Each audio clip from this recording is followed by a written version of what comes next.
ये भड़वे जितने भी जेल में बैठ के हत्याएं करवा रहे हैं तैयार रहे। तेरे में गुर्दा है ना तो तू खुद आ जा, और तू खुद भी आ जा, तेरी पूरी गैंग को लेके आ जा। राज शेखावत नहीं, पूरी करनी सेना तेरे को जवाब ठोक के देगी।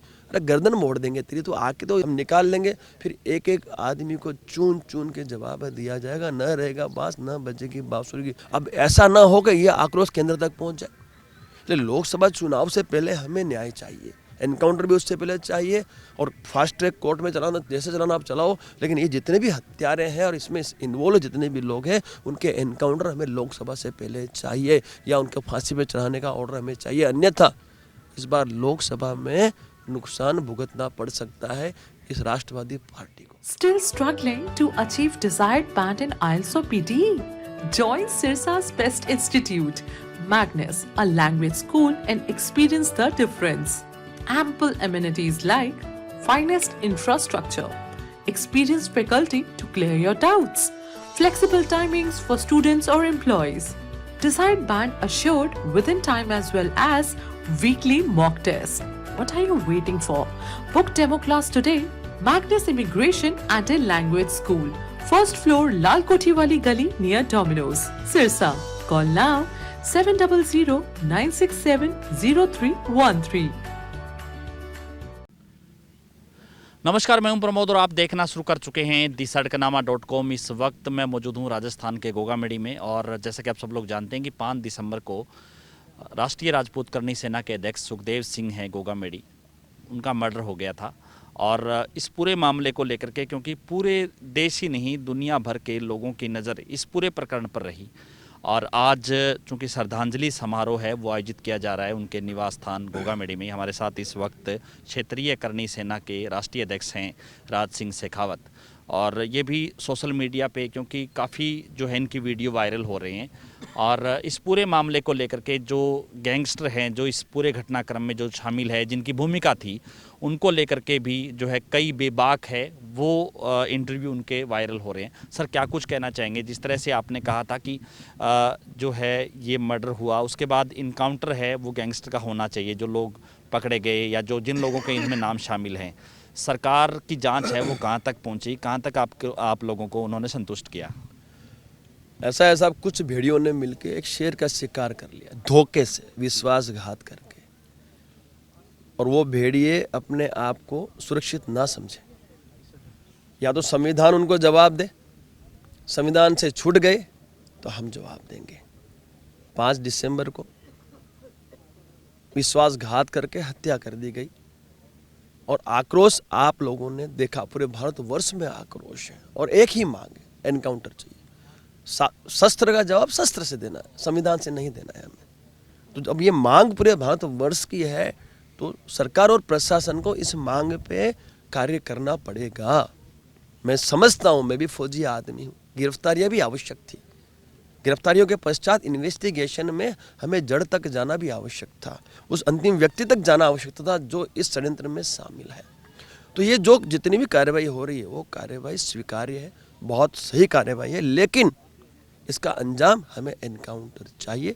और ये इतिहास गवाह है, इस भारतवर्ष में कई सारे एनकाउंटर हो गए, और ये तो देश के गद्दार हैं, ये देशद्रोही हैं, ये हत्यारे हैं, और इनको संविधान का डर ही नहीं है, तो उन्हें संविधान से डरने की आवश्यकता क्या है? उनका तो एक ही विकल्प, शस्त्र का जवाब शस्त्र से जो, और ये तो बिल में छुपे हुए साहब, ये तो मैं कहूँ 1 नंबर के डरपोक लोग हैं। कुछ लोग जेल से अपना काम करते हैं, कुछ लोग बाहर जाके काम करते हैं। तो इन डरपोकों को मैं यही कहना चाहता हूँ कि तुम्हारे चमचों से क्या हत्या करवाते हो? तेरे में गुर्दा है ना तो तू खुद आ जा, और तू खुद भी आ जा, तेरी पूरी गैंग को लेके आ जा। राज शेखावत नहीं, पूरी करनी सेना तेरे को जवाब ठोक के देगी। अरे गर्दन मोड़ देंगे तेरी। तो आके तो ये जो जिम्मेवारी तूने ली है सोशल मीडिया के माध्यम से, तू आमने सामने आके जिम्मेवारी ले ले कि भैया हमने ये हत्या करवाई है, तेरी गर्दन नहीं मोड़ दी तो मैं नाम राज शेखावत नहीं।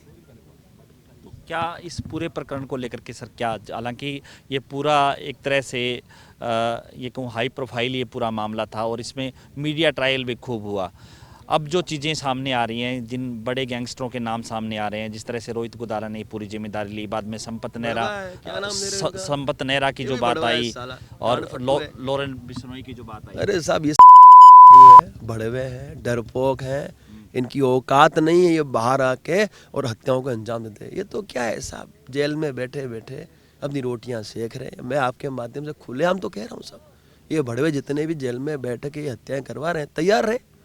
गरम दल की स्थापना कर दी हमने, करणी सेना कोई कमज़ोर नहीं है साहब।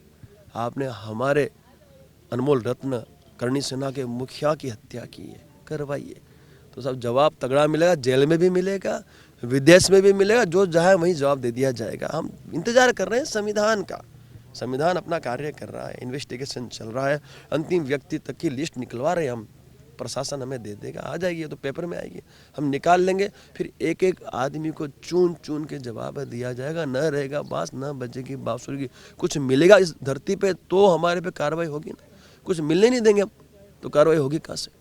तो हमारी पूरी तैयारी है साहब, गरम दल की स्थापना हो चुकी है, गरम दल की रणनीति आगे बना दी जाएगी और लाखों लोग आज इस गरम दल में जुड़ रहे हैं।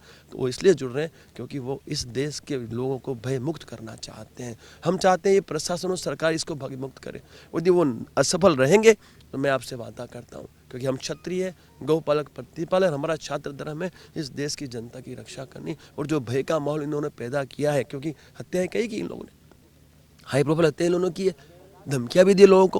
तो मैं तो इतना ही कहूँगा कि अब इन्होंने गलत जगह हाथ डाल दिया और अब इनकी गैंगों का खात्मा होगा, क्योंकि लोहा लोहे को काटता है, तो लोहा हमने तैयार कर दिया है, और लोहे को हम काटेंगे। ये जो करणी सेना, जो गरम दल है, जो गैंग है, ये गैंग यही काम करेगी और इस गैंग से देश के आम आदमी को परेशान होने की आवश्यकता नहीं है। ये गैंग बनाई गई है इन भड़ुओं के लिए, इन नपुंसकों के लिए, इनको बिल में से निकाल के इनका इलाज करने के लिए। तो आपको क्या लगता है कि क्या उनसे क्या दुश्मनी रही होगी, कि किस तरह से, जांच का विषय है। क्योंकि कई कई सालों तक ये चीज़ चलती रही, उन्होंने सुरक्षा भी मांगी, सुरक्षा नहीं प्रदान की। देखो जांच का विषय है और हमने जो हमारी जो मांगे थी उसमें ये भी मांग रखी है कि भाई उनको सुरक्षा क्यों नहीं मुहैया करी, जबकि इंटेलिजेंस इनपुट था केंद्र सरकार का, प्रदेश सरकार का, पंजाब का, फिर उनको आपने सुरक्षा मुहैया क्यों नहीं की गई।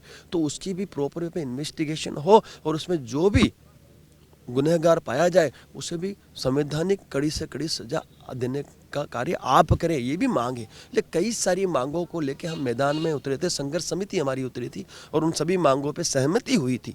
तो आज उन मांगों पे सहमति रही, उसके हिसाब से काम भी चल रहा है, हम संतुष्ट उनके काम से। लेकिन जनता का आक्रोश एक ही है, शस्त्र का जवाब शस्त्र से दिया जाए, उनका एनकाउंटर किया जाए और अंतिम व्यक्ति को भी ढूंढा जाए और उसका भी एनकाउंटर किया जाए, तभी हम शांत बैठेंगे। अन्यथा करणी सेना, गरम दल इनको ढूंढ ढूंढ के इनको जवाब दे देगी। तो आगे क्या रणनीति रहेगी? जिस तरह से आपने कहा कि लोकसभा तक हम वेट करेंगे, ऐसा है सर,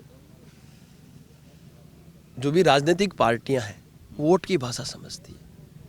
केंद्र सरकार से हम कहना चाहते हैं, राष्ट्रवादी सरकार है, भारतीय जनता पार्टी है, देश हित में काम करिए। माननीय प्रधानमंत्री जी पूरे भारत नहीं पूरे विश्व में इस देश का नाम रोशन कर रहे हैं।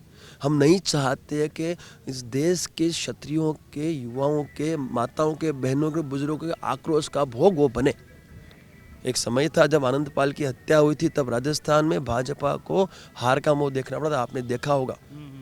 तो वो आक्रोश था मेरे मेरे मेरे समाज के युवाओं का और माता बहन और बुजुर्गों का। अब ऐसा ना हो कि ये आक्रोश केंद्र तक पहुंच जाए। इसलिए लोकसभा चुनाव से पहले हमें न्याय चाहिए, एनकाउंटर भी उससे पहले चाहिए और फास्ट ट्रैक कोर्ट में चलाना, जैसे चलाना आप चलाओ, लेकिन ये जितने भी हत्यारे हैं और इसमें इन्वॉल्व जितने भी लोग हैं उनके एनकाउंटर हमें लोकसभा से पहले चाहिए या उनके फांसी पे चढ़ाने का ऑर्डर हमें चाहिए। अन्यथा इस बार लोकसभा में नुकसान भुगतना पड़ सकता है इस राष्ट्रवादी पार्टी को। राज जी, आपने जो है आनंदपाल का जिक्र किया, उनकी बेटी चिन्नू का भी नाम इस मामले में सामने आया। हालांकि उन्होंने सोशल मीडिया पे सफाई दी कि वो ऐसा सोच भी नहीं सकती हैं। उनके पिता की जब इनकाउंटर हुआ तो सबसे पहले पंक्ति में सुखदेव सिंह खड़े थे उनको न्याय दिलाने के लिए, तो इस बारे में वो सोच नहीं सकते। उन्होंने ये कहा कि पुलिस प्रशासन के जो लोग हैं वो जो है राजनीति ना करें इस पूरे मामले को लेकर के। मैंने आपसे एक चीज़ कहा, हुकुम जांच का विषय है, इन्वेस्टिगेशन चल रही है, NIA ने इसका अपने हाथ में ले लिया है। तो जब तक जांच नहीं हो जाती, और मैं आपसे वादा करता हूँ जांच के पश्चात जिन जिन का नाम आएगा वो फिर बने लॉर्ड गवर्नर हो इस देश का, उसको भी नहीं बख्शेंगे। मैं क्लियर बोल रहा हूँ, आपको साफ बोल रहा हूँ।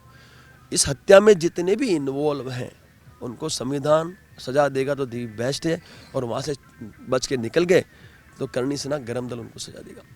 तो इस जो सरकार से सहमति हुई जिन मांगों को लेकर के, उनमें आपको क्या लग रहा है कि ठीक ठाक मांगे सरकार ने मांगी, उन पे बिल्कुल साहब, जो पॉजिटिव रवैया है खुशी इस बात की है कि इस हत्या के बाद क्षत्रिय समाज के बड़े बड़े जितने भी आगेवान थे, हमारे चेहरे थे, वो मैदान में उतरे, लेकिन साथ साथ सर्व समाज के लोग इसमें मैदान में उतरे, बड़े बड़े चेहरे थे। और सबने मिलकर संघर्ष समिति की रचना की और उस संघर्ष समिति की सारी मांगों पे सहमति हुई साहब। और एक दिन शायद 1.5-2 दिन में ये पूरा आंदोलन सफल हुआ। इससे बड़ा सफलता हो ही नहीं सकती। तो इसका श्रेय संघर्ष समिति को भी जाता है और वहाँ आए हुए भारतवर्ष के सभी प्रत्येक व्यक्ति को भी जाता है कि आप लोगों का जो वो आंदोलन था वो सफल हुआ, तो उसका श्रेय सभी को जाता है। तो करणी सेना की कमान किसके हाथ में होगी, ये फैसला भी आज होगा? कमान ऐसा है साहब, करणी सेना की कमान तो समाज के हाथ में पहले भी थी, आज भी है, आगे भी रहेगी। जहाँ तक बात है सुखदेव सिंह गोगामेडी जी श्री राष्ट्रीय राजपूत करणी सेना के संस्थापक और राष्ट्रीय अध्यक्ष थे। तो फिलहाल उनकी जो धर्मपत्नी है, अभी 13 दिन हुए हैं, तो अभी तो इस पर कुछ एक्शन लेने जैसी बात, लेकिन फिर भी उनकी धर्मपत्नी सीधा शेखावत जो है वो फिलहाल सरा अभी संभाल रही है। फिर आगे जो निर्णय कोर कमेटी है श्री राष्ट्रीय राजपूत करणी सेना की, कोर कमेटी जो निर्णय लेगी उस निर्णय पे आगे का कार्य चलेगा। धन्यवाद, शुक्रिया। तो ये थे हमारे साथ राज सिंह शेखावत। लगातार हमारे साथ बने रहिए और इस वीडियो को आप ज़्यादा से ज़्यादा शेयर जरूर कर दीजिए। कमेंट सेक्शन में आप अपनी राय जरूर दीजिए कि इस पूरे वीडियो को लेकर के, इस इंटरव्यू को लेकर के आप क्या सोचते हैं। बहुत बहुत शुक्रिया।